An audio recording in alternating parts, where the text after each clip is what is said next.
Greetings fellow captains and welcome back to another episode of World of Warships with the Hivehound. So obviously Monday we swap over to our Xbox account, our newbie free to play account to team up with Spartans. So I didn't actually have much time or any time yesterday to try out the brand new Premier Tier 5, the Duca D'Acosta, I don't know what, the Duca, we're going to go with that. But today I have got 3 replays for you, so the video is sped up slightly to stop this from being a 40-minute video.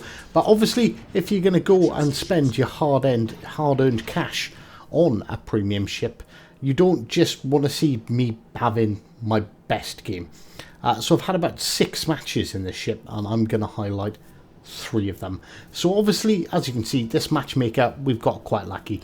We are top tier. We are a tier 5 cruiser in a tier 5 match with plenty of tier 4s, and there's even a failed division on the enemy team where there is a tier 3 Svetlana that has gotten here. So advantage is clearly going to us. So we're using the 30 knots with my build on the Duca to aggressively push in. This Kirov, he's making mistakes here. He's been incredibly bold, pushing in.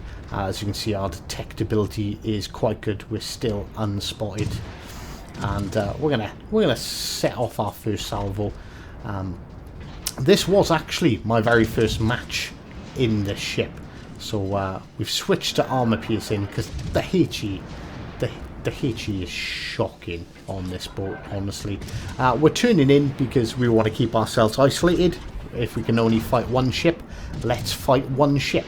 Let's not fight 3, and we start to score some citadels there, and some more citadels. You'll see a pattern when it comes to other cruisers and this ship.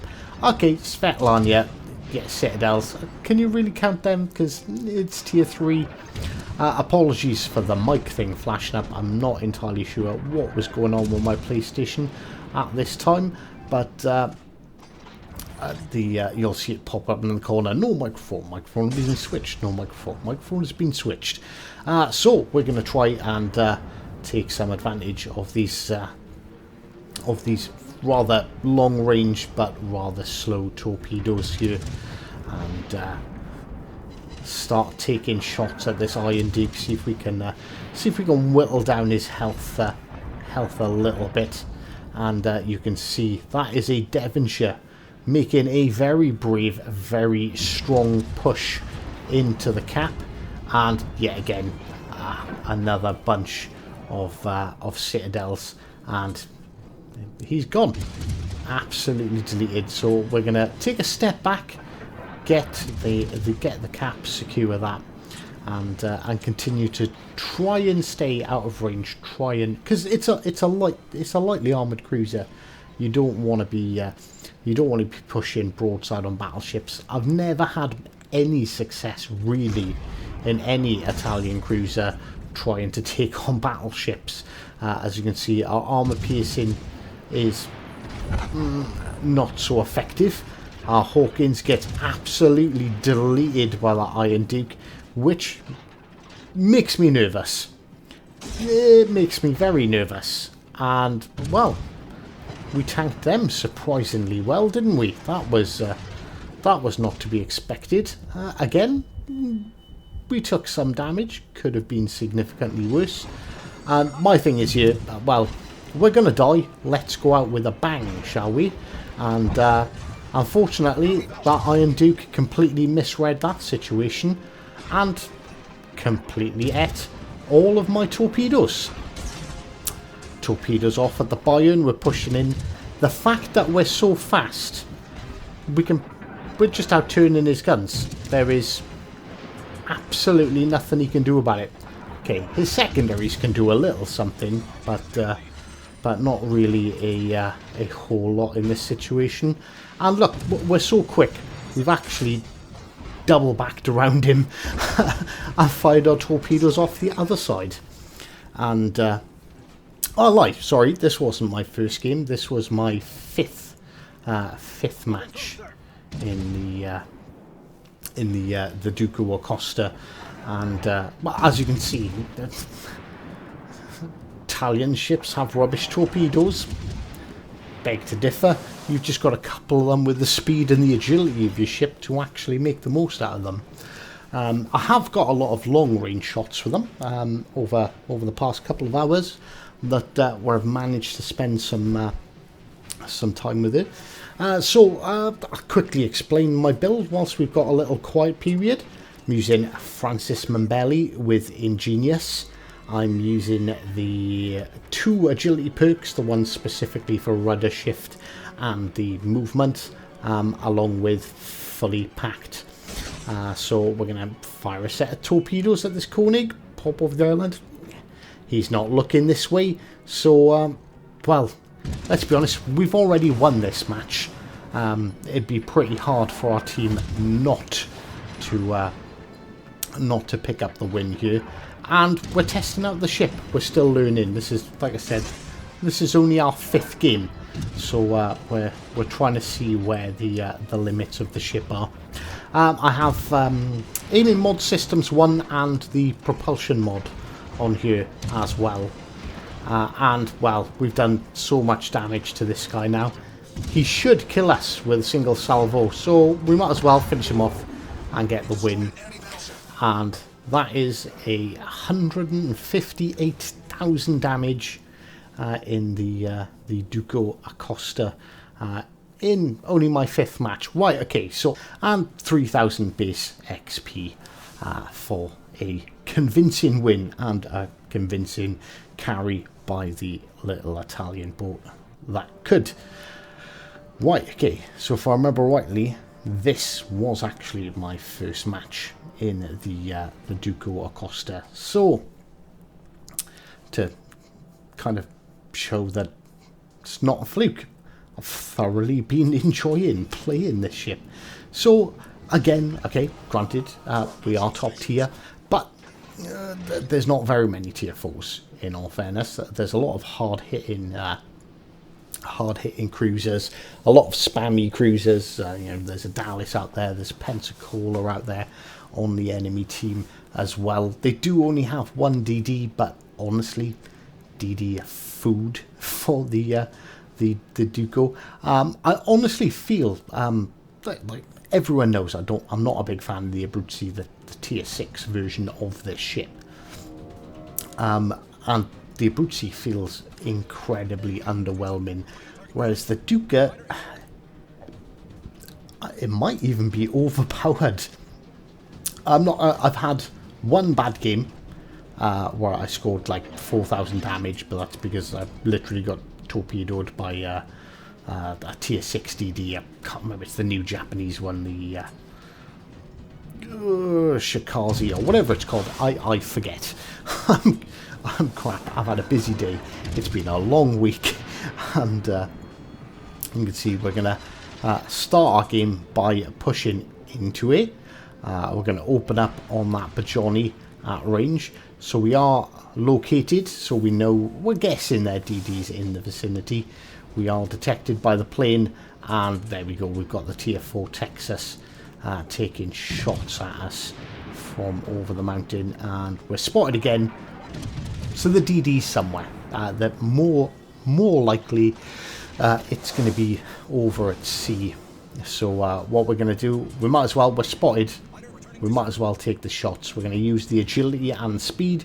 We're going to push very rapidly into the island to help us secure that cap without taking too much damage from that Texas, because yeah, that Texas could have potentially put us into a whole world of hurt. So we're looking here, there's 2 cruisers pushing, and like I said, the armor piercing on this is fantastic, and this is kind of where we learned that the armor piercing is fantastic. So broadside Bajoni, citadels. Okay, he gets absolutely clapped by someone else. No citadels, but a nice chunk of damage, and he's gone. And Omaha, okay, Omaha's tier 4. It's one of the few tier 4s Yeah, more citadels. No citadels, but reasonable damage. More citadels. And that should be the end of the Omaha, but he was actually picked up by one of our friendlies. So Mahan is deciding he wants to come in and get in on this action. I thought he was going to push around the back, but he didn't. He turned the other way, so we are going to flank around and try and get all up in his business and try and make his day a little bit more miserable. But the key thing to this ship is to always keep it moving. Don't kite with it. You don't need to kite with it. It's got 20mm side plating and 50mm of citadel armor. So if you're close, it's incredibly hard to citadel. And using the propulsion mod, absolutely slam on the anchors, completely dodge all of that Mahan's torps. But with a rudder shift, I don't think I would have been able to do that, in all fairness. I fired the torps, but, well, they're too slow. And I'm impatient, and I wanted it to die that little bit sooner. So we've successfully capped B. We've already done 40,000 damage. And this was the first time I got quite worried in this ship. I'm like, right, Pensacola, yes, it's tier 5. Yes, its citadels made out of paper. But if he plays this right, he can really hurt me. Like really hurt me. So obviously we don't want that going on. So we fire our torpedoes. We thank the Mahan for this smoke screen and use that to close the distance even further. Because one advantage that I definitely have over the Pensacola, well, there's two.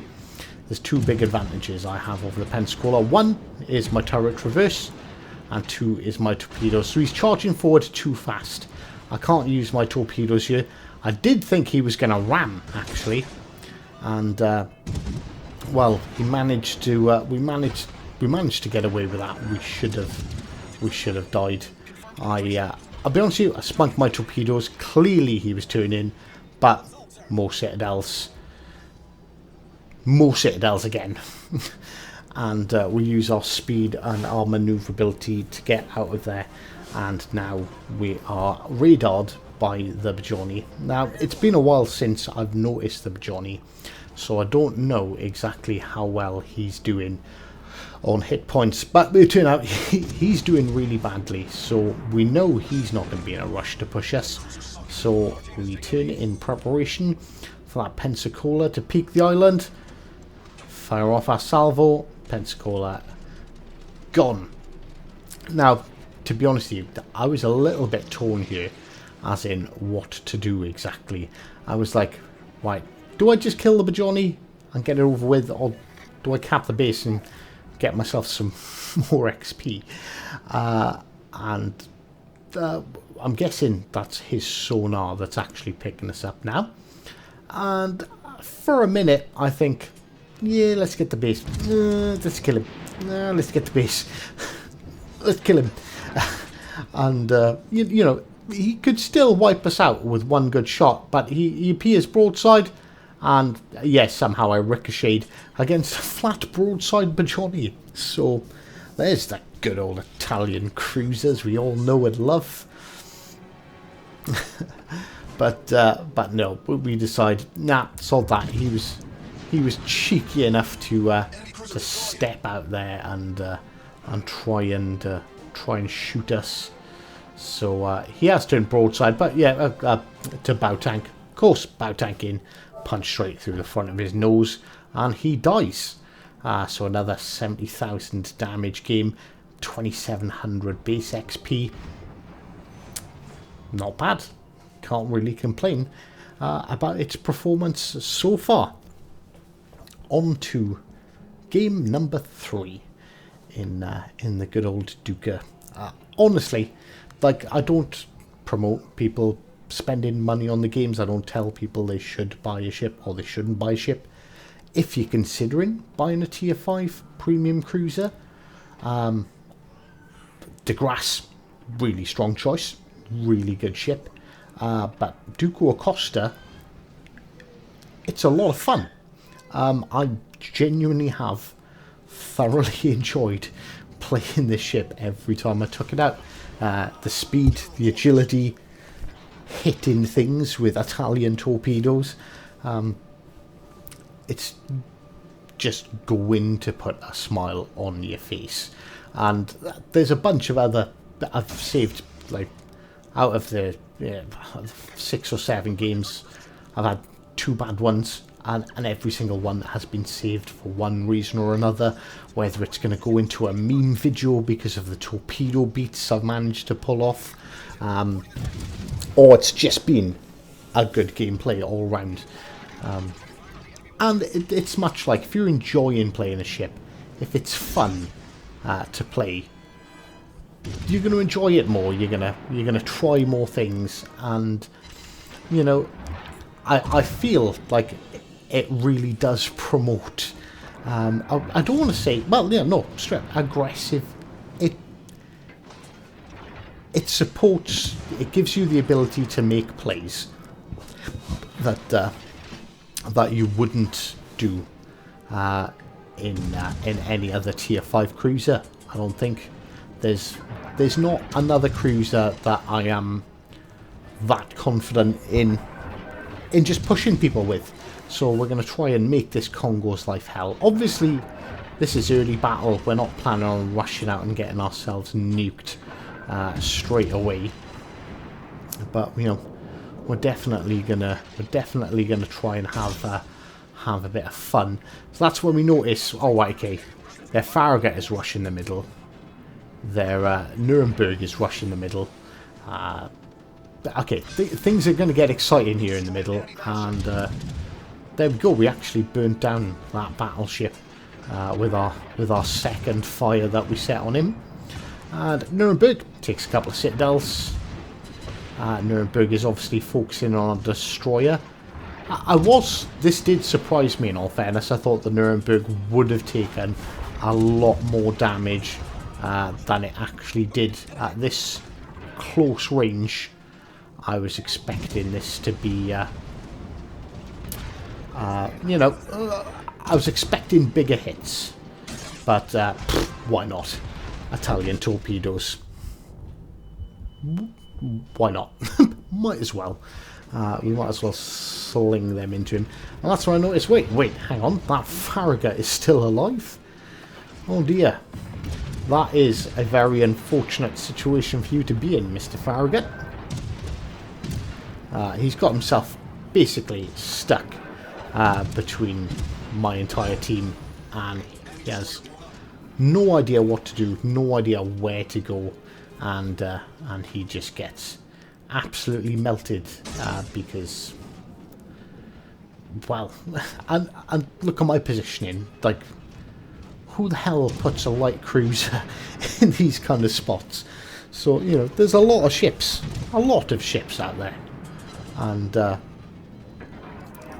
I'm not going to push outside of this island because I do spot that New Mexico is there, so we donk the island with a classic hive hand tactical beaching. That one genuinely was intentional, and here we go. We're trying to get a fire on that New Mexico, but we get a torp hit and start causing some flooding, and yeah, that flood is not going to end. Again, torpedoes out on another battleship. I'm a bit confused as to why I'm not being focused more, but we're going to take it. We're going to accept that they're not paying attention, and we're going to just continue to rack up even more damage. And as you can see, that New Mexico is not very healthy. Liquidator in an Italian cruiser. Unfortunately, no flooding on the New Mexico, but we do score ourselves another torp hit. and you know, up to 86,000 damage again, and scoring at a high caliber. And obviously at this point, if you noticed, I am on 4 kills. I'm like, right, okay, it's there, it's waiting, it's begging for it, you know. I'm gonna go for the Kraken. Our team is capping the base, which is not optimal for me. There's 2 of them in the cap, and if they don't get reset or stopped, then all my hopes and dreams are gonna be gone. And New Mexico's kiting away. Oof, we almost eat a taupe, but thankfully Podvoisky pops up, gives us our Confederate medal, and boom, also gives us the Kraken Unleashed as well. Okay, so what's better than 5 kills? 6 kills, obviously. So we are actually we're gonna try. We're gonna go for it. We do actually have we set the New Mexico on fire? It is us. Yes, we have. But unfortunately, he takes me out. But we do still, in fact, have torpedoes in the water. Don't turn away. Don't turn away. Right, okay. He's dodged them. Is he going to turn back into them and eat one of my torps and give me the 6th kill? Yeah, no. No, he's not. But that is another 99,430 damage game in what I can only describe as a really fun, really interesting cruiser. So do hope you enjoyed today's video, and as always, until next time, take care.